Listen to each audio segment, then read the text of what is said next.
बंगला देशी वजीर-ए-आजम हसीना वाजिद ने भी रंग बदल लिए। पहले रोहिंग्या मुसलमानों को मुल्क से निकल जाने को कहा और अब अक़वाम मुत्तहिदा में बोला कि रोहिंग्या के लिए दिल खून के आंसू रोता है। रोहिंग्या मुसलमानों को बर्मा में ही सेफ जोन फराहम करना चाहिए।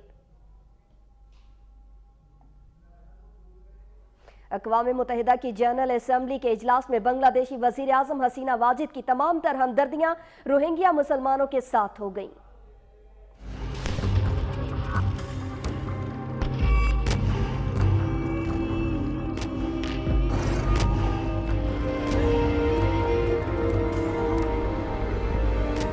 अक़वाम मुत्तहिदा की जनरल असेंबली के इजलास में बांग्लादेशी वजीर आज़म हसीना वाजिद की तमाम तर हमदर्दियां रोहिंग्या मुसलमानों के साथ हो गईं। इजलास से खिताब करते हुए उनका कहना था कि म्यांमार मुसलमानों पर मजालिम ढाते हुए उनकी नस्लकुशी कर रहा है और पनाह गुज़ीनों को वापिस आने से रोकने के लिए बारूदी सुरंगें बिछाई जा रही हैं जो काबिल मुज़म्मत है। उनका मजीद कहना था कि बांग्लादेश रोहिंग्या पनाह गुज़ीनों को उनके मुल्क वापिस भेजने के लिए मुअस्सर इक़दाम कर रहा है। उन्होंने कहा कि अक़वाम मुत्तहिदा अपनी ज़ेर निगरानी रोहिंग्या मुसलमानों को बर्मा में ही सेफ जोन फराहम करने के लिए इक़दाम करे। याद रहे कि इससे कबल बांग्लादेश ने रोहिंग्या मुसलमानों को पनाह देने और दीगर मराहत देने से इनकार कर दिया था और कहा था कि रोहिंग्या मुल्क से फौरी तौर पर वापस चले जाएं।